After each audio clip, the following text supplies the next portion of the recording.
పరిశుద్ధ నామమునకు మహిమ కలుగును గాక. అవకాశం ఇచ్చిన పాస్టర్ గారికి నా హృదయపూర్వక వందనాలు చెల్లిస్తున్నాను. తల్లులైన ఇక్కడున్న మదర్స్ అందరికీ హ్యాపీ మదర్స్ డే అండి. నా గురించి ఇంట్రడక్షన్ ఇచ్చిన పాస్టర్ గారికి వందనాలు, మంచి మాటలు చెప్పిన దైవజనులకు వందనాలు చెల్లిస్తున్నాను. మేము హైదరాబాద్లో ఉంటాం, ఆల్రెడీ చెప్పేశారు పాస్టర్ గారు. నేను ఇది రెండవసారి అండి మీ దగ్గరికి రావడం. అంటే అంతకుముందు ఇక్కడ లేదు, ఇంకెక్కడో ఉంది, నాకు గుర్తులేదు. 3 years బ్యాక్ వచ్చాను. ఆ రోజు స్పెషల్ ఏమి లేదు, కానీ మామూలుగా వాక్యం చెప్పి ఈవినింగ్ సర్వీసు, తర్వాత ఆన్లైన్లో కూడా ఒకసారి వాక్యం చెప్పని గుర్తుంది. సెకండ్ టైం మీ దగ్గరికి రావడం. నన్ను ఎంతమంది చూశారు ఇదివరకు? ఇక్కడ ఉన్న వాళ్ళు ఎవరైనా చూసారా? 4 చూసారు, 5. Okay, thank you. మాది ఆంధ్రప్రదేశ్ అండి. ఇప్పుడు ఆంధ్రప్రదేశ్లో ఉంది, ఇండియాలో ఉన్న ఆంధ్రప్రదేశ్ శ్రీకాకుళం అండి మాది. యాక్చువల్గా మాది ఒరిజినల్ ప్లేసు శ్రీకాకుళము. అయితే అక్కడ నేను మా హస్బెండ్, నా గురించి కొంచెం స్మాల్ ఇంట్రడక్షన్ ఇచ్చుకోవచ్చా పాస్టర్ గారు? శ్రీకాకుళం మాది. అక్కడ ఇద్దరము గవర్నమెంట్ జాబ్స్ చేసేవాళ్ళం. మా హస్బెండ్ అయితే హిందూ కన్వర్టెడ్ అనమాట. తర్వాత దేవుడు తను పిలిచినప్పుడు, సేవకు పిలిచినప్పుడు మేమిద్దరం ఏం చేసామంటే, మాకు హైదరాబాద్ దేవుడు స్పష్టంగా మాకు చూపించాడు అనమాట. మీరు హైదరాబాద్ వెళ్ళి సేవ చేయండి అని. అప్పుడు ఇంచుమించు ఇది ఒక 40 years బ్యాక్, 35-40 years బ్యాక్ సంగతి చెప్తున్నానండి.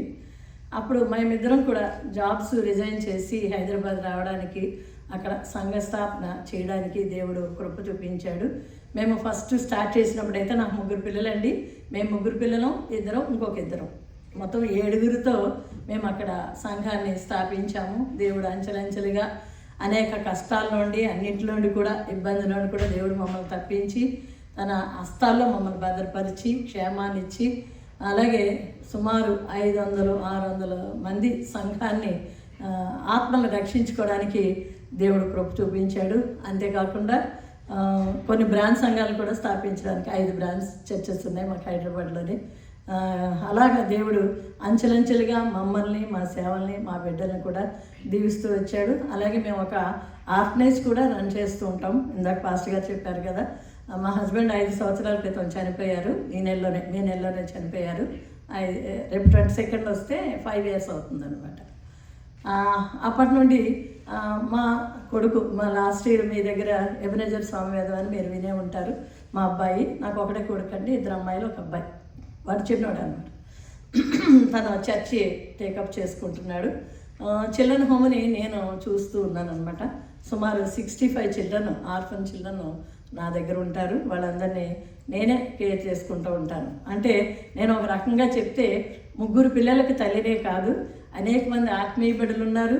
అంతేకాకుండా 65 మంది పిల్లలు కూడా ఉన్నారు నాకు. అంటే అమ్మ అని పిలిచేవాళ్ళు చాలామంది ఉన్నారు నాకు. మీకు కొంతమంది పిలుస్తారేమో నాకు తెలియదు, కానీ 100 కొలది నన్ను అమ్మ అని పిలుస్తారు. చాలామందికి అమ్మ అని పిలిచే వాళ్ళకి నా పేరు కూడా తెలియదు అనమాట. ఆ రీతిగా దేవుడు అనేక మందికి అమ్మగా తను నిలబెట్టుకుంటూ ఆయా బాధ్యతలు నిర్వర్తించడానికి, ఆయా సంఘాల్లో వాక్యం చెప్పడానికి దేవుడు కృప చూపిస్తూ ఉన్నాడు. ఏదైనా కూడా మేము ఏమై ఉన్నామో అది దేవుని కృప వల్ల అయి ఉన్నామని నేనైతే ప్రగాఢంగా నమ్ముతాను. ఇక్కడ నిలబడడం కూడా ఏ అర్హత కానీ యోగ్యత కానీ నాకు లేదు, కేవలం దేవుని కృపను మాత్రం నేను నమ్ముతాను అనమాట. దేవుడిచ్చిన అవకాశాన్ని సద్వినియోగం చేసుకోవాలనే ఉద్దేశం మీద నేను ఈ దినాన్ని ఇక్కడ నిలబడుతున్నాను. దేవుని హస్తాలకి నేను అప్పగించుకుంటున్నాను. వాక్యంలోకి వెళ్దామండి. ఈ దినం మదర్స్ డే. అమ్మ గురించి ఎవరినైనా ఏదైనా చెప్పమంటే అందరికంటే మా అమ్మ మంచిది అంటారు పిల్లలు. అంతేనా? మా అమ్మ కంటే వాళ్ళ అమ్మ మంచిదని ఏ పిల్లలు కూడా అనరు. ఎందుకంటే తల్లి మొట్టమొదట చిన్న పిల్లల కడుపులో పడ్డగానే తల్లి స్పర్శను తను అనుభవించి తన ప్రేమను కడుపులో ఉండగానే పిల్లలకు పంచిస్తుంది. ఎంతో జాగ్రత్తగా వాళ్ళని పెంచుతుంది. వాటికి ఆ కడుపులో ఉండగానే ఏం తింటే పిల్లలు ఆరోగ్యంగా ఉంటారు అని అప్పటి నుండి కూడా తన యొక్క శ్రద్ధ చూపించుకుంటూ ఆ పిల్లల్ని ఎంతో పెంచుతుంది అన్నమాట తల్లి. తర్వాత ఫస్ట్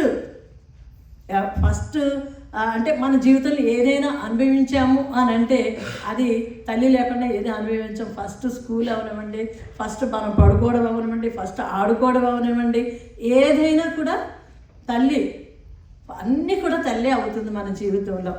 అందుకే దేవుడు అంటాడు కూడా, ఒకరి తల్లి వారిని ఆదరించినట్లు దేవుడు మనల్ని ఏం చేస్తాడంట, ఆదరిస్తాడంట. అంటే మనకి ఏదైనా కష్టంలో ఉన్నా నష్టంలో ఉన్నా కూడా మనల్ని ఎవరు ఆదరిస్తారు అంటే తల్లి. ఫస్ట్ ఎలాగో దేవుడు మనల్ని ఆదరిస్తాడు, కానీ దేవుడే చెప్తున్నాడు, ఒకరి తల్లి వారిని ఆదరించినట్లు నేను మిమ్మల్ని ఆదరిస్తాను అని అంటున్నాడు. అంటే తల్లి దగ్గర మనకి ఏం దొరుకుతుందండి, ఆదరణ దొరుకుతుంది. ఇంక ఏ కష్టంలో అసలు ఏ చిన్న దెబ్బ తగిలినా మనం ఏమంటామండి, అమ్మ అంటాం, కానీ డాడీ అని మనం. లేదా మనం ఎంత తండ్రి, ఆడపిల్లకి సాధారణంగా ఎవరి మీద ప్రేమ ఉంటుందంటే ఇక్కడ ఉన్న ఆడపిల్లలందరికీ తెలుసు ఎవరి మీద ఉంటుందండి, డాడీ మీద ఉంటుంది. ఆడపిల్లని అడగని చెప్తారు, ఎక్కువ వాళ్ళ డాడీ గురించి ఆలోచిస్తారు. కానీ చిన్న దెబ్బ తగిలింది అనుకోండి, ఏదైనా కష్టం వచ్చింది అనుకోండి, వెళ్ళి డాడీకి చెప్తారా, మమ్మీ అమ్మ అంటారా, డాడీ అంటారా? డాడీ అంటారు. పాస్టర్ గారు మీకు కూడా పాప ఉంది కదా, మీకు పాప అంటే చాలా ఇష్టం, పాపకు కూడా మీరంటే ఇష్టం. కానీ చిన్న దెబ్బ తగిలితే ఏమంటావమ్మా, ఏది అమ్మ అంటుంది, అవునా? అంటే అమ్మకున్న ప్రాధాన్యత చాలా ఎక్కువ అన్నమాట. అది ఎవరూ కూడా తల్లి ప్రేమను మనం వర్ణించలేము. కానీ మదర్స్ డే, ఫాదర్స్ డే, ఇంకేవో డేలు చాలా వస్తూ ఉన్నాయి. వాటర్ ఇస్తారా?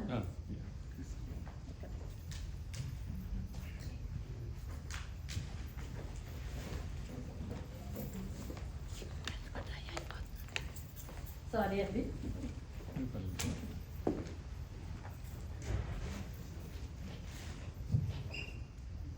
ఏదైనా ఒక నిర్లక్ష్యం చేస్తున్నారని, తల్లిని నిర్లక్ష్యం చేస్తున్నారని ఉద్దేశం మీదే ఈ మదర్స్ డేలు, ఫాదర్స్ డేలు పెట్టారేమో అని నేను అనుకుంటున్నాను.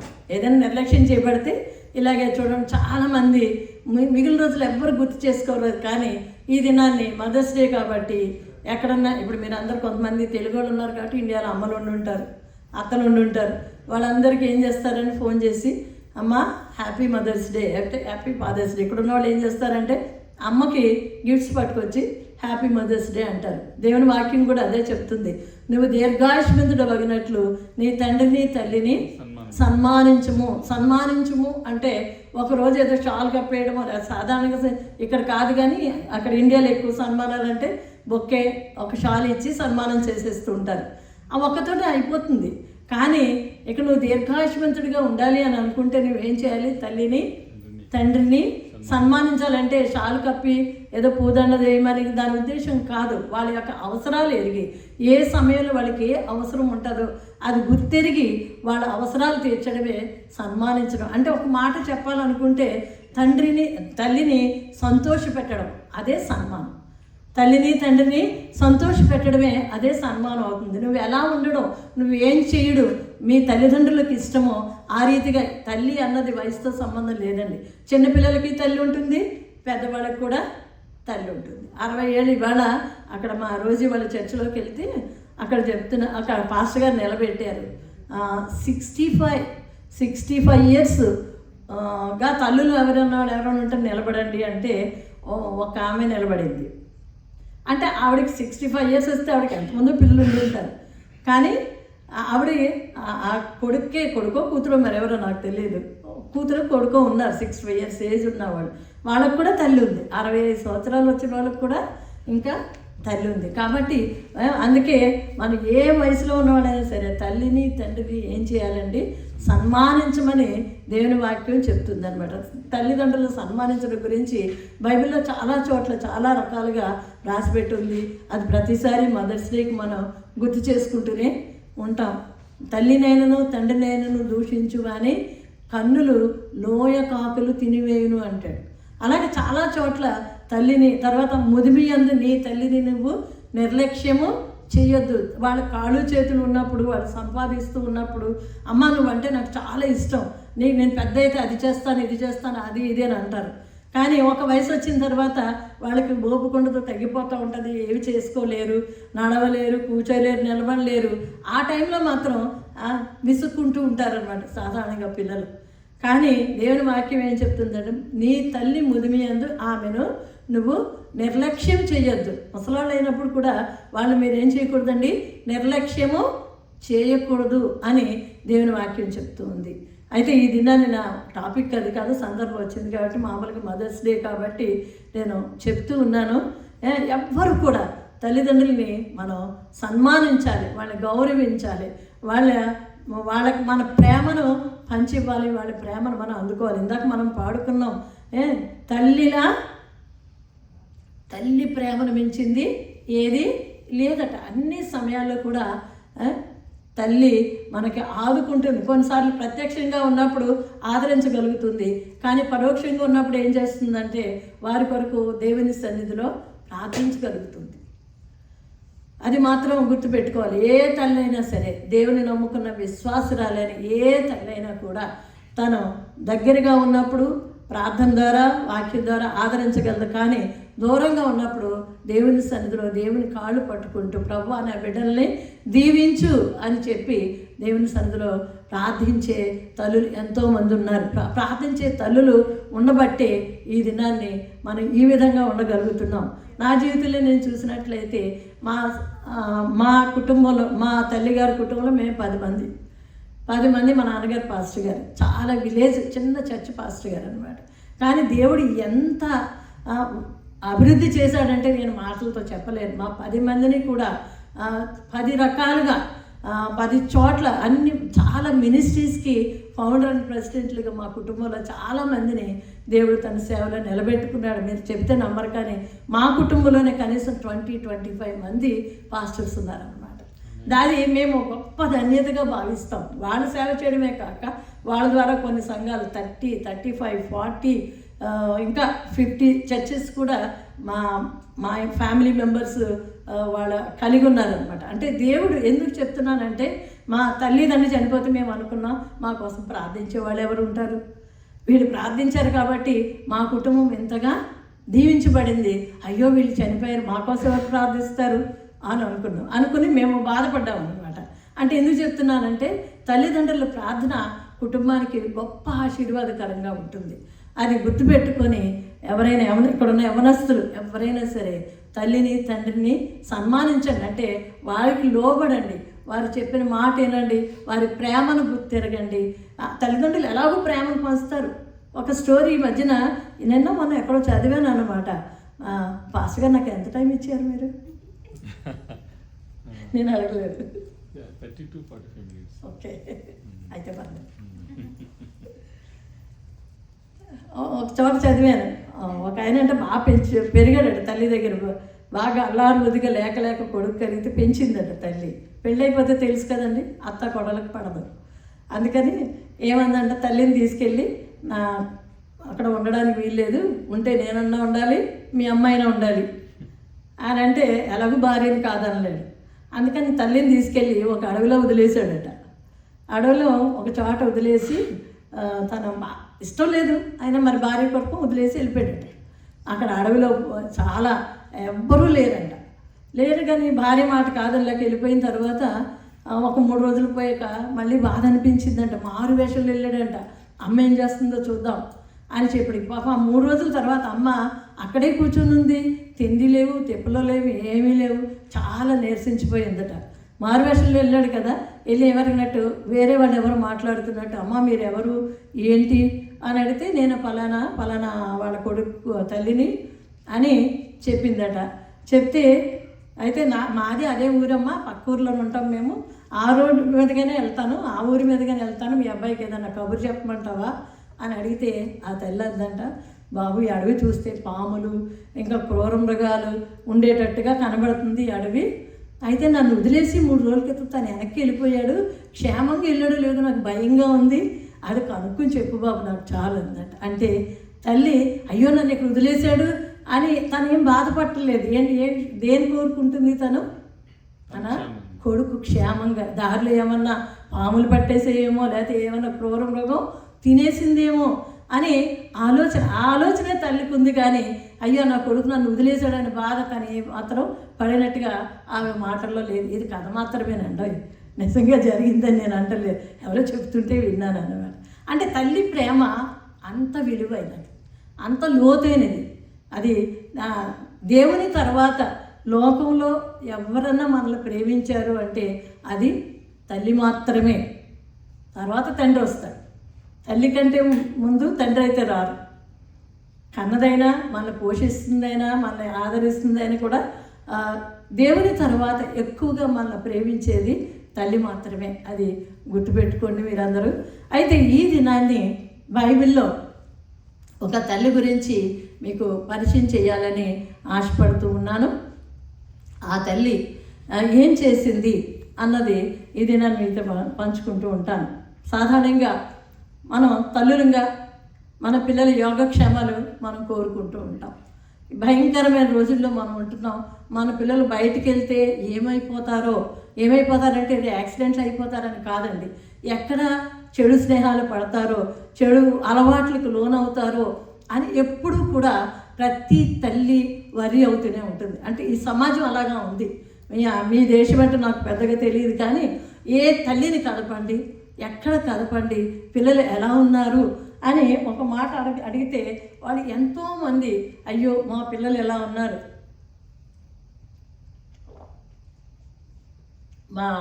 మా కుమార్తె ఎలా ఉంది, మా కుమారుడు ఎలా ఉన్నాడని చాలామంది పర్సంటేజ్ చెప్పాలంటే 60-70% తల్లిదండ్రులు బాధపడుతూనే ఉన్నారు. వాళ్ళ మాట వింటలేదు, మా చేయి దాటిపోతున్నారు, ఈ స్నేహాల్లో వాళ్ళు కలిసిపోతున్నారు అని చెప్పి ఎంతోమంది తల్లిదండ్రులు వాపోతూ ఉన్నారు.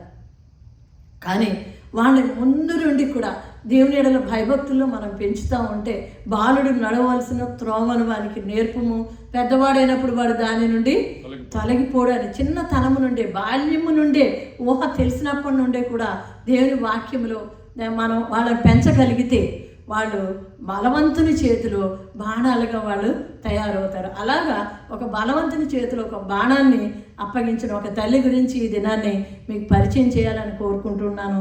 అదే తిమోతికి రాసిన తిమోతి తల్లి అయిన యునైస్ అంటారు ఇంగ్లీష్లో, యునైస్. తిమోతికి రాసిన పత్రిక అపొస్తలుడైన పౌలు తిమోతికి రాసిన 2వ పత్రిక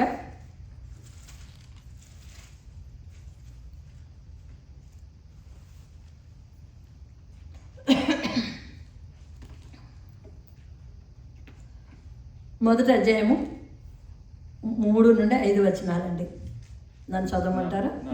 నా ప్రార్థనల యందు ఎడతెగక నిన్ను జ్ఞాపకం చేసుకొనుచు నీ కన్నీళ్లను తలుచుకుని నాకు సంపూర్ణ ఆనందం కలుగుటకై నిన్ను చూడవలనని రేయింబగలు అపేక్షించుచు నీ అందున్న నిష్కపటమైన విశ్వాసమును జ్ఞాపకం చేసుకుని నా పితృరాచార ప్రకారము నిర్మలమైన మనస్సాక్షితో నేను సేవించుచున్న దేవుని ఎడల కృతజ్ఞుడై ఉన్నాను. ఆ విశ్వాసం మొదట నీ అవ్వ అయిన లోయలోను నీ తల్లి అయిన యునేకిలోను వసించెను. అది నీ యందు సహా వసించుచున్నదని నేను రూఢిగా నమ్ముచున్నాను. చాలండి. ఇక్కడ ఈ తిమోతి యొక్క తల్లి పేరు మొత్తం బైబిల్లో పేరు మాత్రం ఒక్కసారి మాత్రమే ఉదాహరింపబడింది, ఇక్కడ మాత్రమే ఉదాహరింపబడింది. కానీ ఆమె జీవితంలో నుండి మనం ఏమి నేర్చుకోవచ్చు అన్నది ఈ దినాన్ని మీతో పంచుకోవాలని ఆశపడుతూ ఉన్నాను.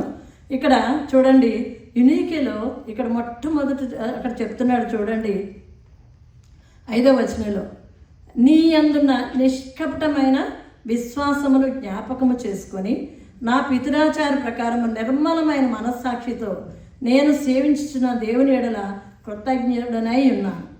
ఆ విశ్వాసము మొదట నీ అవ్వ అయిన లోయలోను నీ తల్లి అయిన యునేకోలోను వసించెను. అది నీ యందు కూడా వసించుచున్నదని నేను రూఢిగా నమ్ముచున్నాను అంటాడు. ఇక్కడ తిమోతి గురించి, తిమోతికి అపోస్తలుడైన పౌలు లెటర్ రాస్తూ ఇక్కడ వాళ్ళు చెప్తూ ఉన్నాడు, నువ్వు ఎలా ఉన్నావు అని తిమోతిని వర్ణిస్తూ ఉన్నాడు. అక్కడ చెప్తున్నాడు చూడండి, నా ప్రార్థన ఎడతెగక నేను జ్ఞాపకము చేసుకొనొచ్చు నీ కన్నీళ్లను తలుచుకొని. ఎవరి కన్నీళ్ళండి ఇక్కడ?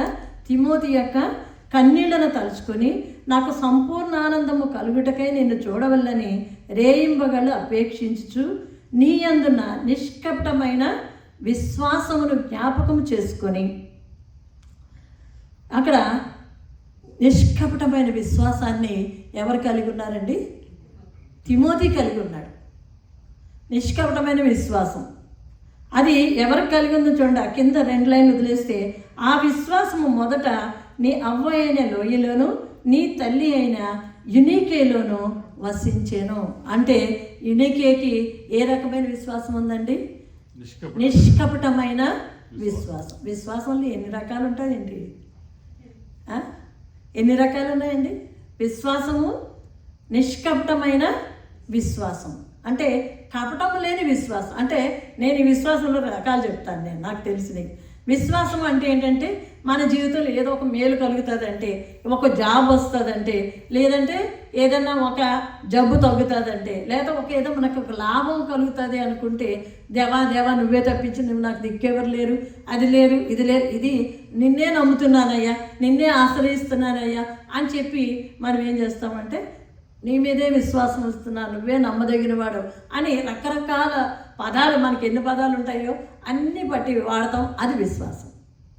నిష్కపటమైన విశ్వాసము అంటే ఏంటంటే, నా భాషలో నేను చెప్తున్నాను, యేసు ప్రభువు అని, ఆయనే దేవుడని మన విని విశ్వసించి మన హృదయంలో ఆయన చేర్చుకుని, ఆయన మన కొరకు శిలువలో బలి అయ్యాడని, నా కొరకు శిలువలో బలి అయ్యాడని మనం నమ్మి మళ్ళీ ఆయన తిరిగి రాబోతున్నాడని నమ్మడమే ఇది నిష్కపటమైన విశ్వాసం.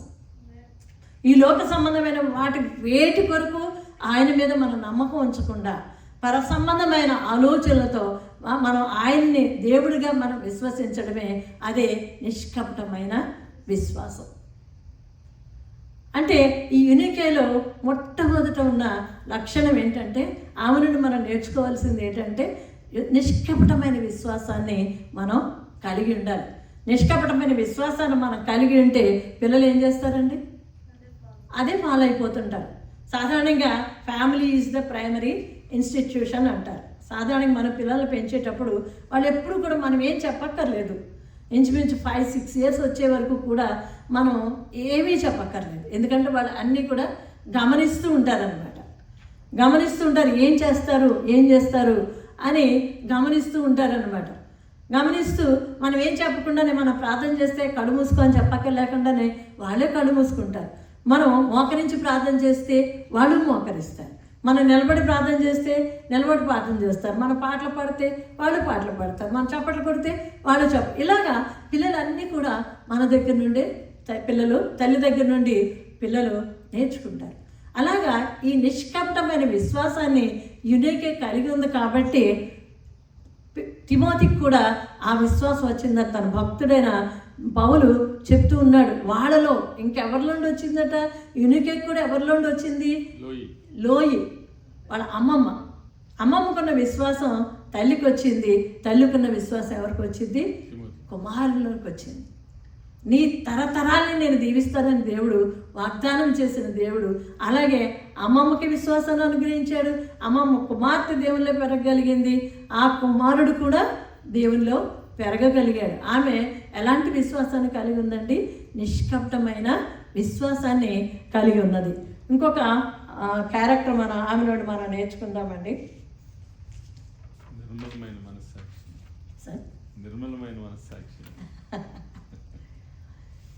రెండవది ఏంటి? నిష్కపటమైందంటే నిర్మలమైన మనస్సాక్షి అంటున్నారా మీరు? రెండో క్యారెక్టర్. ఓకే. ఇంకా రెండవది దీని నుండి మనం నేర్చుకోవాల్సింది ఏంటంటే, ఈమె బాల్యము నుండి, ఆమె విశ్వాసమే కాదు బాల్యము నుండి ఏం చేసిందంటే తిమోతికి దేవుని వాక్యాన్ని తను నేర్పించింది. దేవుని వాక్యం చెప్తుంది కదా, బాలుడు నడవవలసిన త్రోవను వానికి నేర్పుము, పెద్దవాడైనప్పుడు వాడు దాని నుండి తొలగిపోడు. పిల్లలకి నేర్పాలనుకుంటే ముందు మనం నేర్చుకోవాలి కదండి. మనం నేర్చుకోకుండా మన పిల్లలకి మనం నేర్పించలేం. చాలామంది బైబిల్ చదువుకోరా, బైబిల్ ప్రార్థన చేసుకోరా, ప్రార్థన చేసుకున్నావా, బైబిల్ చదువుకున్నావా అని పిల్లలు మనం హెచ్చరిస్తూ ఉంటాం. మనం ఏం చెప్పక్కర్లేదు. మనం ప్రార్థన చేస్తుంటే, మనం బైబిల్ చదువుతుంటే, ఇందాక చెప్పాను కదా, మనం ఏం చేస్తే పిల్లలు అదే చేస్తారు. చాలామంది ఏం చేస్తారంటే, చర్చికి పంపించేస్తాం కదా, వాళ్ళు అక్కడ నేర్చుకుంటారులే, మనం ఇంట్లో ఏమీ నేర్పించక్కర్లేదు. సండే స్కూల్ ఉంటే సండే స్కూల్, ఏ యూత్ మీటింగ్ ఉంటే యూత్ మీటింగు, ఏది ఉంటే అది వాళ్ళు నేర్చుకుంటారులే అని అనుకుంటాం. కానీ మనమే ఇంట్లో ఏం చేయాలంటే బైబిల్ చదవడం అయినా దేవుని వాక్యమైనా సరే మనం నేర్పించే బదులమై ఉన్నాం అన్నమాట. ముందు మనం నేర్చుకోవాలి. మనం నేర్చుకుంటేనే ఇతరులకు మనం నేర్పించగలుగుతాం. తను బాల్యం నుండి కూడా నేర్పించింది. బైబిల్లో కూడా బాల్యం నుండి నేర్పించింది ఒక స్త్రీ కనబడుతుంది. ఒక పెద్ద సైనికుడిని, అంటే ఒక పెద్ద లీడర్ని తయారు చేసింది. ఎవరండి? మోషే తల్లి. ఎవరు చెప్తారండి పేరు? పాస్గా నేను చెప్పకూడదు. ఎవరండి? యోకెబెత్. తను పెద్ద లీడర్ని చిన్న బాల్యం నుండి, ముగ్గు పాల నుండి కూడా తను ఒక దాదిగా పెరిగినప్పటికీ కూడా తను మోషేకి ఏం చేసిందండి? తన యొక్క దేవుని యొక్క ఆజ్ఞలు కట్టడం తను ఎవరో కూడా గుర్తిరిగేటట్టుగా మోషేని తను నడిపించింది. తను ఒక్కడే కాదండి, తనకి మోషేకి ఒక అన్న ఉన్నాడు, ఒక అక్క ఉంది. ముగ్గురు పిల్లల్ని కూడా తనకున్న ముగ్గురు పిల్లల్ని కూడా దేవుని సేవకే తను అంకితం చేసింది. వాళ్ళు ఎంతో లీడర్స్గా. మిరియాం గురించి చూసినప్పుడు ఆమె తంబురు వాయించుతూ ఎర్ర సముద్రం దాటినప్పుడు తను వాయిస్తూ యెహోవాను గానమాను పాడుతున్నప్పుడు అనేక మంది స్త్రీలు ఆమెను వెంబడించినట్టుగా చూస్తున్నాం. అహరోను కూడా మనం అంటే ముగ్గురు నాయకుల్ని, అంటే తనకున్న ముగ్గురు పిల్లల్ని కూడా ఎవరికి అప్పగించిందండి? దేవుని భయభక్తుల్లో పెంచింది. కాబట్టి ముగ్గురు కూడా దేవుని సేవలో వారు దేవుని పరిచర్యలో వాళ్ళు ముందుకెళ్ళడానికి సహకారులుగా ఉన్నారనమాట. అందువల్ల మనం పిల్లలు దేవుని వాక్యంతోనే పెంచాలి. 119వ కీర్తనలో ఉంటుంది కదా, యవనస్తులు దేని చేతమన్నాడుతారు? శుద్ధిపరచుకుందరు దేవుని వాక్యమును జాగ్రత్తగా చూచుకొనుట చేతనే కదా. అంటే యవనస్తులకి రాగానే నువ్వు బైబిల్ చదవంటే వాళ్ళు చదవగలరా? దాన్ని మనం ఏం చేయాలంటే చిన్నప్పటి నుండి వాళ్ళకి ఏం చేయాలి? అలవాటు చేయాలి. అలవాటు చేస్తేనే వాళ్ళు పెద్ద అయిన తర్వాత దానిలోని వాళ్ళు తొలగిపోరు. మనం చదవమన్నప్పుడు చదువుతారు, ప్రార్థన చేయమన్నప్పుడు ప్రార్థన చేస్తారు. అదే 119వ కీర్తనలోనే 11 వచనం ఉంటుంది చూడండి. పాపము చేయకుండా నీ వాక్యము నా హృదయంలో ఉంచుకొని ఉన్నాను అంటాడు. అంటే దేవుని యొక్క వాక్యాన్ని మనం వారి హృదయంలో చొప్పించేస్తే, వారి హృదయంలో బలవంతానైనా సరే, నేను చెప్పాను కదా నేను ఆర్ఫ్రైజ్ నడుపుతానని చెప్పి వారానికి ఒకసారి, మిగిలిన టైంలో వాళ్ళకి కుదరదు అనమాట. అందుకని ఏం చేస్తానంటే ఫస్ట్ క్లాస్ వాడు కంపల్సరీగా ఒక వాక్యం అప్పగించాలి, సెకండ్ క్లాస్ వాళ్ళు 2, 8th క్లాస్ వాళ్ళు 8, 10th క్లాస్ వాళ్ళు 10. మీరు ఏదన్నా అనుకోండి, నా ఉద్దేశం ఏంటంటే వాడు పెద్దవాడైనప్పుడు వాడు దాని నుండి తొలగిపోకూడదు అనే ఉద్దేశం మీద వాళ్ళతో బైహార్ట్ చేయించేస్తారనమాట. ఆ రోజు మీరు క్రూరులని అనుకుంటారు, ఏమనుకుంటారు, కానీ మీరు వాక్యం చెప్పకపోతే అన్నం పెట్టనంట. సాధారణంగా చెప్తారు. అందులో 60 మందిలో ఒక 5గురు చెప్పరేమో. వాళ్ళకి శుభ్రంగా కూర్చోబెట్టి వాళ్ళు అప్పగించిన తర్వాతే వాళ్ళకి లంచ్ పెడతాం అనమాట. అలా అంటే నా ఉద్దేశం ఏంటంటే వాక్యం వారి హృదయంలో ఉంటే వాళ్ళు ఏం చేస్తారండి? నీ వాక్యమును పాపము చేయకుండా దేవుని యొక్క వాక్యాన్ని హృదయంలో ఉంచుకుంటే ఆ వాక్యం ఏం చేస్తుందంటే వాళ్ళని చేయకుండా ఆపుతూ ఉంటుంది అనమాట, గద్దిస్తూ ఉంటుంది.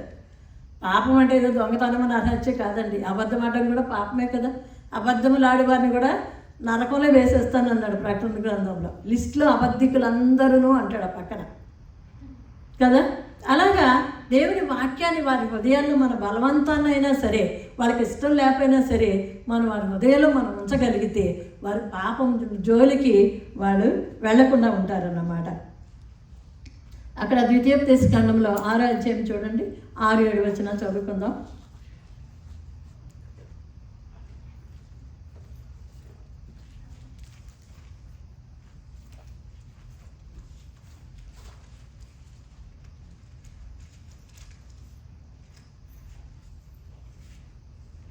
నేడు నేను నీకు ఆజ్ఞాపించి ఈ మాటలు నీ హృదయంలో ఉండవలెను. నీవు నీ కుమారులకు వాటిని అభ్యసింపచేసి నీ ఇంట కూర్చుండునప్పుడును, త్రోవను నడుచునప్పుడును, పండుకొనున్నప్పుడును, లేచినప్పుడును వాటిని వచ్చి మాటలాడవలెను. మనం ఏవేవో మాట్లాడుతుంటాం మన పిల్లలతో. నాన్న బాగా చదువుకున్నావా, ఎక్కడికి వెళ్ళావు, ఏం తిన్నావు, ఏం ఆడుకున్నావు, ఏం చేసావు అని మనం రకరకాల ప్రశ్నలు మనం వేస్తూ వాళ్ళ ఈ లోక సంబంధంగా వాడు మంచి స్థితిలో ఉండాలని, మంచి భవిష్యత్తు వాడు కలిగి ఉండాలని ఏ తల్లైనా కోరుకుంటారు. అది తప్పేమీ కాదు. కానీ ఇక్కడ దేవుని వాక్యం ఏం చెప్తుందంటే నీవు నీ కుమారులకు, చూడండి, నేడు నేను నీకు ఆజ్ఞాపించి ఈ మాటలు ముందు ఎక్కడుండాలి? నీ హృదయంలో ఉండాలి. నీ హృదయంలో ఉంటేనే నీవు నీ కుమారులకు వాటిని అభ్యసింపచేసి నీ ఇంట కూర్చుండినప్పుడును, త్రోవను నడిచినప్పుడును, పండుకొనున్నప్పుడును, లేచినప్పుడును వాటి గూర్చి మాట్లాడవలెను. పడుకున్నా ఏ మాట్లాట, కూర్చున్నా అవే మాటలు, నడిచినప్పుడు అవే మాటలు. అలాగా దేవుని వాక్యం చెప్తుంది. అలా దేవుని వాక్యం వారి హృదయంలో చొప్పించగలిగితే వారి లోకానికి వాళ్ళు ఆకర్షితులు అవ్వకుండా ఉంటారన్నమాట. ఇది యునీకే తిమోతి యొక్క జీవితంలో ఆ విధంగా దేవుని వాక్యాన్ని తను నేర్పించింది కాబట్టి తను పౌలుకి గొప్ప బలమైన ఆయుధాన్ని ఇచ్చినట్టుగా మనం చూస్తూ ఉన్నాం. అక్కడ తిమోతి చూడండి, బైబిల్లోనే 2 పుస్తకాలు, 2 పత్రికలు తిమోతి పేరులో మనం చూస్తున్నాం. తిమోతి గురించి చాలా చక్కగా పౌలు ఆయా కొరింథీ పత్రికలోను, తిమోతి పత్రికలో కూడా తను ఎంత సహకారిగా ఉన్నాడో అన్నది మనం తర్వాత చదువుకుంటే మనకి తెలుస్తూ ఉంటుంది అన్నమాట. ఇది యునీకేలో ఉన్న 2వ లక్షణం ఏంటంటే, మొట్టమొదటిది ఆమెకు కలిగి ఉన్న నిష్కపటమైన విశ్వాసం. 2వది ఈమె బాల్యం నుండి కూడా దేవుని వాక్యాన్ని ఆమె తిమోతికి నేర్పించింది. 3వదండి, తన కుమారుణ్ణి దైవ సేవకి అప్పగించేసింది. సాధారణంగా మనకు పిల్లలుంటే మనం ఏమనుకుంటాం? మంచి స్థితిలో ఉండాలనుకుంటాం. మంచిగా చదువుకోరా, ఇప్పుడు అంతా సాఫ్ట్వేర్ కదా, సాఫ్ట్వేర్ ఇంజనీర్లు అవ్వాలి, డాక్టర్లు అవ్వాలి, ఏదో మనకి మంచి ఉన్నతమైన స్థితిలో ఉండాలి. కలెక్టర్లు, అక్కడైతే ఇండియాలో అయితే కలెక్టర్లు, ఐఏఎస్లు, ఐపీఎస్లు అంటారు. ఇక్కడ కూడా పోలీస్ ఆఫీసర్స్. నాకు ఇక్కడ పెద్ద కల్చర్ తెలియదులేండి. మంచి స్థితిలో ఏదైనా కూడా మనకంటే ఉన్నతమైన స్థితిలో మనం ఉండాలని మనం ఆశపడతాం. అయితే ఈ తల్లి ఏం చేసిందో తెలుసా? దేవుని యొక్క భయభక్తులు నేర్పించింది, దేవుని వాక్యాన్ని నేర్పించింది. ఏం చేసిందంటే తన కుమారుణ్ణి దైవ సేవకుడికి అప్పగించేసింది, పౌలుకి అప్పగించేసింది. అందుకే పౌలు అంటాడు, నా నిజమైన కుమారుడు అంటాడు, నా ప్రియమైన కుమారుడు అంటాడు. అలాగా సొంత కుమారుణ్ణి ఎలాగా సంబోధిస్తాడో ఆ రీతిగా అక్కడ పౌలు సంభాషించినట్టుగా మనం సంబోధించినట్టుగా మనం చూస్తూ ఉన్నాం అన్నమాట. అంటే నేను అనేది, ఇప్పుడు అందరినీ, మీ పిల్లలందరినీ దేవుని సేవకి ఇమ్మని నేను అడగట్లేదు. కానీ వాళ్ళకున్న తలాంతుల్ని, వారికున్న సామర్థ్యాన్ని దైవ సేవకి మనం ఇవ్వగలిగితే, దైవ సేవకుని చేతిలో మనం వాళ్ళని పెట్టగలిగితే, పాడే స్థితిలో ఉంటే పాడుతూ వాళ్ళు దేవుని మహిమపరుస్తారు. ఏదైనా దేవుని ఆలయంలో వారి పరిచర్య చేసేవారుగా ఉంటే దేవుడు వారిని ఎంతో దీవిస్తాడు.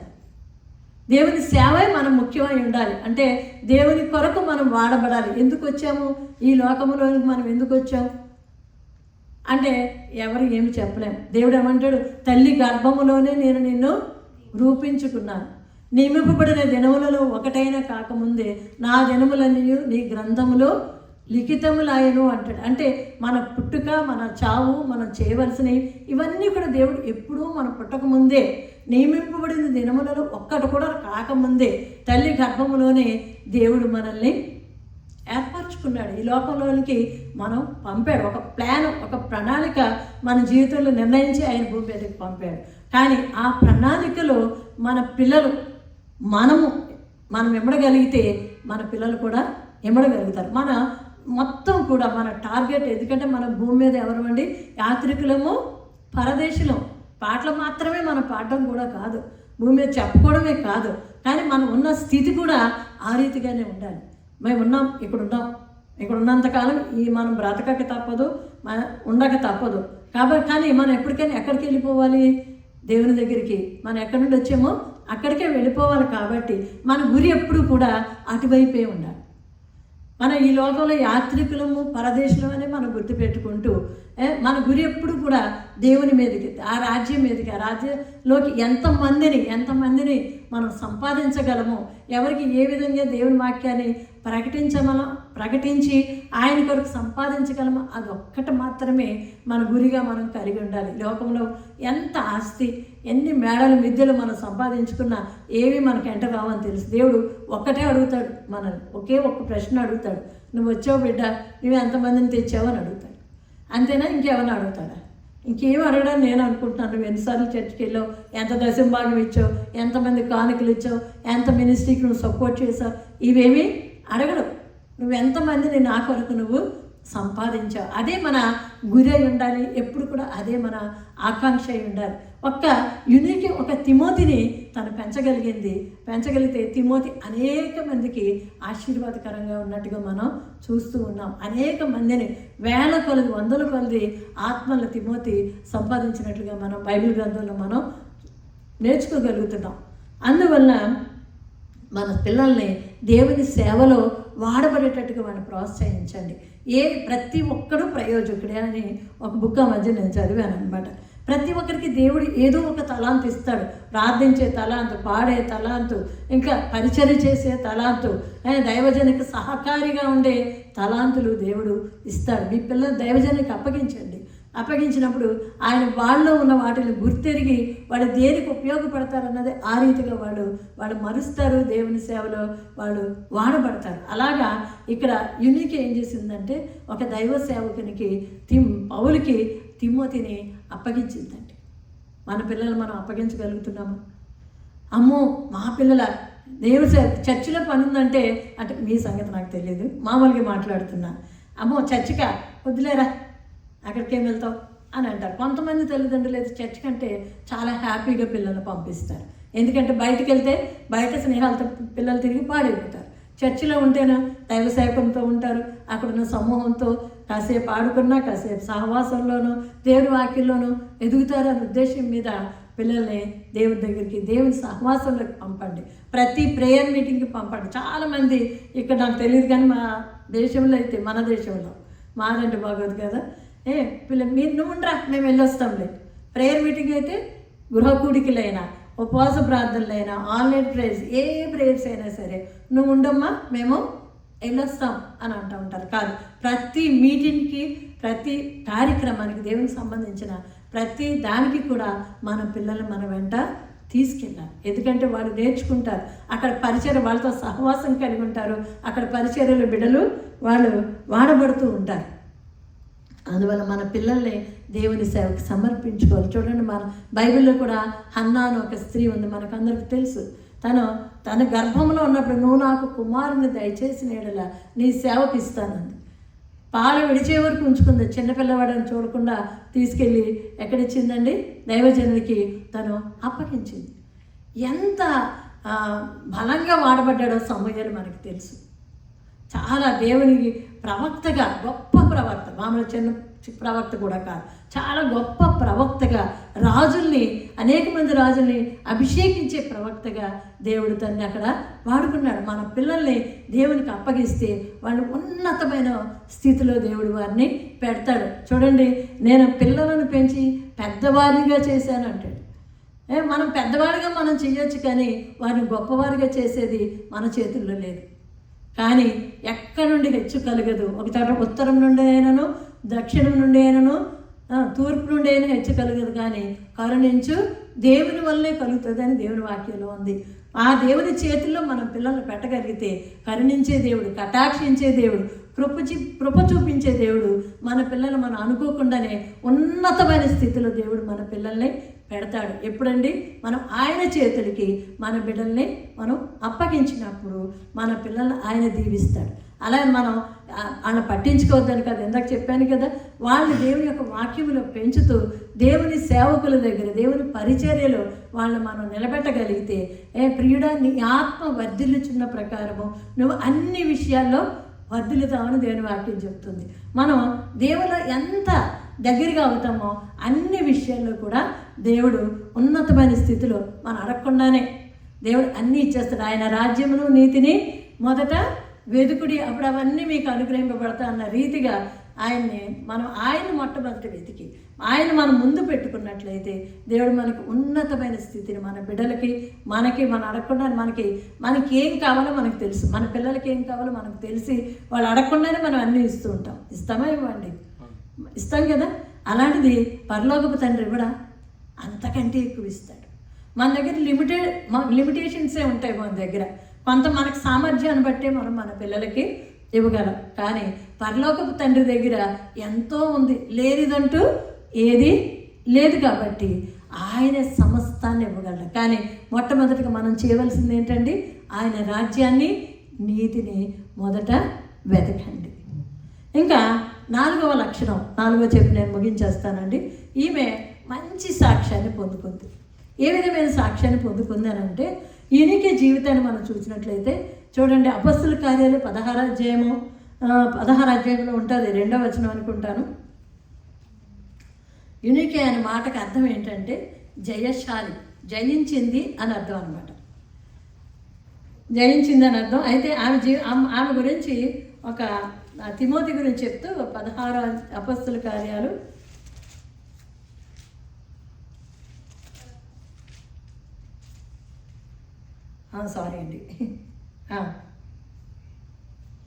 2వ వచనం చూడండి.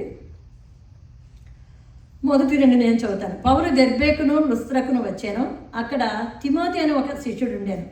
అతడు విశ్వసించిన ఒక యూదురాలి కుమారుడు, అతని తండ్రి గ్రీసు దేశస్థుడు. ఇక్కడ విభిన్న దేశాలకు సంబంధించిన వాళ్ళు ఉన్నారు, వివిధ కల్చర్స్ సంబంధించిన వాళ్ళు. ఈమె ఎవరంటే యునికే, యూదురాలు, జూ. ఆయన అంటే భర్త పేరు ఇక్కడ ఉదహరింపబడలేదు, కానీ అక్కడ ఏమన్నాడు? గ్రీసు దేశస్థుడు అన్నది. గ్రీసు దేశస్థుల గురించి మనకు తెలుసు. అతను అన్యుడు. మరి ఏ రకంగా పెళ్ళయింది, ఏమైంది అన్నది బైబిల్లో లేదు, కానీ ఈ 2 మాటలే అక్కడ ఉదహరించినట్టుగా మనం చూస్తున్నాం. ఏంటంటే ఈమె ఏంటంటే ఒక యూదురాలు అయినప్పటికీ కూడా యేసు ప్రభుని నమ్ముకుని విశ్వసించి క్రిస్టియన్ అయింది. అంటే ఆయనకి విశ్వసించింది కాబట్టి దేవుని బిడ్డగా ఆమె మారింది. కానీ ఇక్కడ ఇతని గురించి, ఈ గ్రీసు దేశస్థుడైన ఇతని తండ్రి గురించి ఏ విధంగా కూడా ఎక్కడ ఉన్నట్టుగా కానీ తర్వాత కూడా ఎక్కడ కనబడలేదు. నేను అనుకుంటున్నాను తర్వాత రానున్న కాలంలో తను చనిపోయి ఉండొచ్చు, లేకపోతే ఏదైనా అయి ఉండొచ్చు. అతని గురించి ఏమీ అక్కడ ఉదహరింపబడలేదు. కానీ అంటే వాళ్ళ యొక్క పరిస్థితులను కూడా మనం ఆలోచిస్తే, ఈమె చూస్తే యూదురాలు అయినప్పటికీ దేవుని నమ్ముకుంది, అతను అన్యుడు అయినప్పటికీ కూడా ఈ విభిన్న కల్చర్స్, ఒక దేశానికి కల్చర్ డిఫరెంట్ ఉంటుంది. ఎందుకంటే ఇప్పుడు భారతదేశానికి ఇక్కడికి కల్చరు అన్నీ చాలా వరకు డిఫరెంట్గానే ఉంటాయి. డిఫరెంట్ కల్చర్స్ మధ్య పెరిగిన ఈ తిమోతిని తను దేవుని నమ్ముకున్న తర్వాత దేవుని వైపు తను ఆకర్షించుకోగలిగింది. తన తండ్రి మార్గంలో తను వెళ్ళలేదు. అంటే ఎంత విశ్వాసంగా, ఎంత చిన్నప్పటి నుండి ఎంత భయభక్తుల్లో పెంచిందో ఒకసారి మనం ఆలోచిస్తాం. అంటే నేను అనుకుంటాను వీళ్ళిద్దరూ మ్యారేజ్ అయిన తర్వాత ఎన్నో ప్రతికూల పరిస్థితులు వాళ్ళ జీవితాలు వారికి ఎదురై ఉంటాయి. మనుషులు అన్న తర్వాత శ్రమలు, శోధనలు లేనోళ్ళు, ప్రతికూల పరిస్థితులు లేనోళ్ళు ఎవరు ఉంటారని నేను అనుకోను. చూడండి, ఎంత చెట్టుకి అంత గాలి అంటారు కదా. ఎవరికి ఉండే సమస్యలు వాళ్ళకు ఉంటాయి, ఎవరికున్న పరిస్థితులు వాళ్ళకి ఉంటాయి. కానీ తను ఆ పరిస్థితుల్లో కూడా అన్యుడైన అతన్ని పెళ్లి చేసుకున్నప్పటికీ కూడా తన యొక్క మార్గంలో తను కూడా యూద మతం నుండి దేవుని నమ్ముకుంది. కానీ యూదుల దగ్గర నుండి కూడా తనకి ఎంతో అపోజిషన్ కలిగి ఉండొచ్చు. కానీ ఈ అపోజిషన్లో ఇటు భర్త దగ్గర నుండి, అటు కుటుంబ సభ్యుల దగ్గర నుండి తనకి తల్లి దేవుని నమ్ముకుంది, ఓకే. కానీ మిగిలిన బంధువులు ఎవరు నమ్ముకున్నట్టుగా మనకైతే ఎక్కడ చరిత్రలో కనబడట్లేదు. కానీ ఈ అన్ని పరిస్థితుల్లో కూడా తను ఎదురాడి నిలబడి జయించగలిగింది. ఎలా జయించగలిగిందంటే తన కుమారుణ్ణి దేవుని కొరకు తను పెంచగలిగింది, దేవుని కొరకు అప్పగించగలిగింది. అందుకే పౌలు అంటాడు, నా ప్రియ కుమారుడు, నా నిజమైన కుమారుడు, నమ్మకమైన కుమారుడు అని చాలా రకాలుగా సంబోధించినట్టుగా మనం చూస్తూ ఉన్నాం. ఈ దినాన్ని యునిక గురించి 4 పాయింట్స్ మనం నేర్చుకుంటున్నాం. ఏంటంటే మొట్టమొదటి ఆవిట్లో ఉన్నది నిష్కపటమైన విశ్వాసం. రెండవది బాల్యం నుండి తన కుమారుని దేవుని ఎడల భయభక్తుల్లో పెంచింది. రెండవది పెంచడమే కాకుండా దేవుని కొరకు తను అప్పగించింది, దేవునికి అప్పగించేసింది, దేవుని సేవకుడికి అప్పగించింది. 4వదిగా ఆమె జయించిన స్త్రీగా నిలబడింది. ఎందుకంటే ఎన్ని ప్రతికూల పరిస్థితులు ఆమె జీవితంలో ఎదురైనప్పటికీ, life is not bed of roses అంటారు. ప్రతి వారి కుటుంబంలో, ప్రతి వారి జీవితంలో ఏవో కొన్ని తుఫాన్లు వస్తూనే ఉంటాయి. కానీ ఎన్ని తుఫాన్లు వచ్చినా కూడా జయ జీవితాన్ని దేవుడు మనకిచ్చే దేవుడు అని విశ్వసించింది. తన యొక్క పేరుని తను అక్కడ సార్థకం చేసుకుంది. యునీక అనే పేరుకి అర్థం ఏంటంటే జయశాలి, జయించింది అన్నమాట. తను ఈ అన్నిటి నుండి కూడా తను జయించి దేవుని కొరకు ఒక కుమారుణ్ణి సంపాదించగలిగింది. ఆ కుమారుడే అనేక వేల మందికి ఆశీర్వాదకరంగా తయారయ్యాడు. ఈ దినాన్ని మన జీవితంలో కూడా అనేకమైన ప్రతికూల పరిస్థితులు మన జీవితాల్లో మనకి ఎదురవుతూనే ఉంటాయి. కానీ ఒకటి మాత్రం మనం గుర్తుపెట్టుకోవాలి. చూడండి, యోహాను పత్రికలో ఉంటాడు. చివరిగా నేను చెప్పి ముగించేస్తాను. యోహాను సువార్త 16వ అధ్యాయము 33వ వచనం.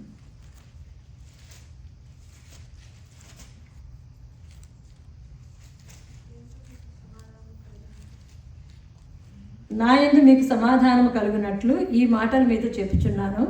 లోకములో మీకు శ్రమ కలుగును, ఆయనను ధైర్యము తెచ్చుకొనుడి, నేను లోకమును జయించి ఉన్నాను. లోకములో మనం ఉన్నాం కాబట్టి మనకేం కలుగుతాయండి? శ్రమలు, శోధనలు, నిందలు, హింసలు, అవమానాలు, ఎన్నెన్నో ఉపద్రవాలు మన జీవితాల్లో మనకి వస్తాయి. దేవుడే చెప్తున్నాడు, లోకంలో మీకు ఏం కలుగుతుంది? శ్రమ కలుగుతుంది. కానీ ఏం చేయాలి? మీరు ధైర్యం తెచ్చుకోండి. ఎందుకు ధైర్యం తెచ్చుకోవాలో తెలుసా? మన దేవుడు లోకాన్ని జయించాడు. అంటే మనం జయించే వారంగా దేవుడు మనల్ని ఉంచాడు. మనం ఓడిపోయే స్థితిలో దేవుడు మనల్ని పెట్టలేదు. ఏ పరిస్థితుల్లోనైనా, ఎన్ని పరిస్థితులైనా సరే మనం ఒకటే విశ్వసించాలి. ఏంటంటే మనల్ని దేవుడు ఎక్కడ పెట్టాడండి? జయించు వారముగా పెట్టాడు. మనం జయించు వారం, మన విక్టోరియస్ పీపుల్. ఎందులోనే? అన్నిటిలో కూడా దేవుడు ప్రతి పరిస్థితుల్లోండి, ప్రతి శ్రమల్లోండి, శోధనలోండి, వేదనలోండి, రోధనలోండి, కష్టాల్లో నుండి, అన్నిట్లోండి కూడా దేవుడు జయమిచ్చే దేవుడు. అంత గొప్ప దేవుణ్ణి మనం కలిగి ఉన్నామంటే ఎంత ధన్యత అండి. యెహోవా తమకు దేవుడుగా గల జనులు ధన్యులు అన్నాడు దేవుడు. అటువంటి ధన్యకరమైన జీవితాన్ని దేవుడు మనకి ఇచ్చాడు. కాబట్టి ఈ దినాన్ని తల్లులైన వారైనా, మిగిలిన వారు, తండ్రులైన వారు ఎవరైనా సరే ధైర్యం తెచ్చుకోండి. మన దేవుడు ఏం చేశాడండి? లోకాన్ని జయించాడు. కాబట్టి మనం కూడా లోకాన్ని జయించే వారంగా దేవుడు మనం ఉంచాడు. లోకంలో ఉన్నదంతా ఏంటండి? శరీరాశ, నేత్రాశ, జీవపురం. వీటన్నిటిలోనే దేవుడు మనకేమి ఇచ్చాడు? గొప్ప జయాన్ని అనుగ్రహించాడు. ఆయన జయించాడు. కాబట్టి ఆయన బిడ్డలుగా మనం కూడా ఉంటే జయించు వారంగా ఉంటాం. దేవుడి మాటలు దీవించిన కాక అవకాశం ఇచ్చిన దైవజనులకి దేవుని పేరిట వందనాలు. ప్రార్థించుకుందామండి.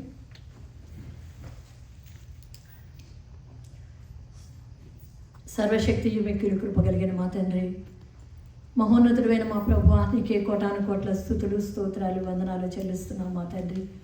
మా దేవుడవు నీవే, మా తండ్రివి నీవే, మా రక్షకుడవు నీవే, మా సృష్టికర్తవు నీవే. నీవు తప్ప వేరొక దేవుడు మాకు లేడయ్యా. యెహోవా తమకు దేవులుగా గల ధనులన్న రీతిగా మా ప్రభు నిన్ను కలిగి ఉన్న జీవితాన్ని బట్టి, మా ప్రభు మీరు ఇచ్చిన ఈ ధన్యకరమైన జీవితాన్ని బట్టి నీకే కోటాను కోట్ల స్తుతులు, స్తోత్రాలు, వందనాలు చెల్లిస్తున్నాను. ఈ దినాన్ని మా ప్రభ ప్రియ సంఘంతో కలిసి మా ప్రభ నేను ఆరాధించే గొప్ప కృపించావు. నీకు వందనాలు, స్తోత్రాలు చెల్లిస్తున్నాం. మీరు ఏదైతే నా తండ్రి నా హృదయంలో మీరు ఉంచారో ఆ మాటల్ని బిడ్డల మధ్య నేను పంచుకున్నాను. మా ప్రభువా, నా తండ్రి నీకు వందనాలు, స్తోత్రాలు చెల్లిస్తున్నాను. పరిశుద్ధాత్మ దేవుడా నీకు వందనాలు, స్తోత్రాలు చెల్లిస్తున్నాను. మా ప్రభ ఈ దినాన్ని మా తండ్రి నా ప్రభా నీ ప్రభా ఇదేకైనా నా తండ్రి మా మధ్యలో మీరు ఉంచారు. నీకు స్తోత్రాలు, వందనాలు చెల్లిస్తున్నాం. ఆమెను జీవితం నుండి అనేక పాఠాలు నేర్చుకోగలిగిన కృప మాకు ఇచ్చారు. ఈ దినాన్ని మాతో మాట్లాడారు, మమ్మల్ని దర్శించారు. నీకు స్తోత్రాలు, వందనాలు చెల్లిస్తున్నాం. ప్రభా ఈయనకే ఏ విధంగా నా తండ్రి నిష్కపటమైన విశ్వాసాన్ని కలిగి ఉందో అటువంటి విశ్వాసాన్ని నా తండ్రి మేము కలిగి ఉండే కృప మాకు దయచేయమని ప్రభువా నీ సన్నిధిలో ప్రార్థిస్తున్నాను. మా తండ్రి నీకు వందనాలు. అలాగే నా తండ్రిని మా ప్రభువా మా బిడ్డలకు, మాకు పరిచయం ఉన్న వారికి నా తండ్రిని మా ప్రభువా మా కుటుంబస్తులకు నా తండ్రి మా ప్రభ బాల్యము నుండి కూడా నా తండ్రి మా ప్రభ నా తండ్రి వారికి నీ వాక్యాన్ని నేర్పించే ధన్యత కృప మాకు ఇమ్మని వేడుకుంటున్నాను. నాయన నా తండ్రి మేము నేర్చుకుంటేనే వారికి నేర్పించగలము కనుక మా ప్రభ నా తండ్రి నీ వాక్యాన్ని మొట్టమొదటిగా మేము నేర్చుకుని మా ప్రభ మా పిల్లలకు, మా గ్రాండ్ చిల్డ్రన్ కూడా నాయన నేర్పే కృప మాకిమ్మనయ్యా నీ సందులో ప్రార్థిస్తున్నాను మా తండ్రి. అలాగే నా తండ్రి మా పిల్లలను మా కుటుంబ సభ్యులను మా తండ్రి మా ప్రభు నీ సేవకే అంకితం చేసుకోగలిగిన గొప్ప భాగ్యాన్ని నాయన ప్రతి ఒక్కరికి మనం వేడుకుంటున్నాం. ఈ లోకంలో మేము ఎంత సంపాదించుకున్నా, ఏది సంపాదించుకున్నా అది వ్యర్థము గనక నా తండ్రి, నా ప్రభు పరసంబంధమైన జ్ఞానముతో మా ప్రభు మమ్మల్ని నింపమనయ్యా నీ సందులో వేడుకుంటున్నాను. నీ సేవా పరిచర్యలో మా ప్రభు వాడబడే కృప మనం వేడుకుంటున్నాం. ప్రభు అనేక ఇరుకులతో, ఇబ్బందులతో, సమస్యలతో మా ప్రభు అనేక మంది బిడ్డలు సతమతం అవుతున్నారయ్యా. అయినా కూడా నా తండ్రి, నా ప్రభు జయించు వారుగా మీరు మమ్మల్ని ఉంచారు. వీటన్నిటిలో అత్యధికమైన విజయాన్ని మీరు మాకు ఇవ్వబోతున్నారయ్యా. నీకే స్తోత్రాలు, వందనాలు చెల్లిస్తున్నాను నాయన. ఈ ప్రియ సంఘాన్ని మా ప్రభు నా తండ్రి దాసుని కుటుంబాన్ని నీ హస్తాలకు మేము అప్పగించుకుంటున్నాం నాయన. నీ తండ్రి ఈ సంఘాన్ని దినదినము అభివృద్ధి చేసి నూతనాత్మను నాయన మీరు సంఘంలో చేర్చమని, నీ దాసుని మీరు అభిషేకించి బలముగా నీ సేవలో ఘనముగా నాయన మీరు వాడుకోమని అయ్యా నీ సందులో వేడుకుంటున్నాను. ఎన్నిక లేని దాన్ని నేను మా ప్రభు నన్ను మీరు నిలబెట్టుకున్నారు. మా నా తండ్రి నీకు స్తోత్రాలు. ఇది కేవలము నీ కృప నా తండ్రి. నాకు అర్హత లేదు, యోగ్యత లేదు. అయినా కూడా నా తండ్రి నీ దాసురాలుగా మనం ఇక్కడ నిలబెట్టిన విధానాన్ని బట్టి నీకే స్తుతులు, స్తోత్రాలు, వందనాలు చెల్లిస్తున్నాం. ఈ దినాన్ని అంతా కూడా నాయన బిడ్డల్ని హస్తాలకు అప్పగించుకుంటుండగా నీ కృప, కాపుదల, భద్రత వీరికి అనుగ్రహించండి. ముఖ్యంగా ఈ దినాన్ని మా ప్రభువా మదర్స్ డే సెలబ్రేట్ చేసుకుంటుండగా తల్లులైన వారందరి కొరకు నా ప్రభువా నీ సన్నిధిలో వేడుకుంటున్నాను. ఈ బిడ్డలందరూ వారి కుటుంబానికి ఒక మాదిరికరమైన బిడ్డలుగా మా ప్రభువా నాయన నిన్ను చూపించే బిడ్డలుగా ఈ తల్లుల్ని నాయన మీరు ఆశీర్వదించమని అయ్యా నీ సన్నిధిలో వేడుకుంటున్నాను. వేల మందికి నా తండ్రి తల్లి వగుదువుగా కన్న రీతిగా బిడ్డలు మా ప్రభు మీరు దీవించమని, అనేక మంది ఆత్మీయ సంతానాన్ని మీరు కలిగి ఉండడానికి నాయన నీ కృప దయచేయమని అయ్యా నీ సన్నిధిలో ప్రార్థిస్తున్నాను. ఇచ్చిన అవకాశాన్ని బట్టి మరొకసారి నీకు వందనాలు చెల్లిస్తూ యేసు పరిశుద్ధ నామమును అడిగి పొందుకుంటున్నాము తండ్రి. ఆమేన్. థ్యాంక్ యూ అండి అందరికీ.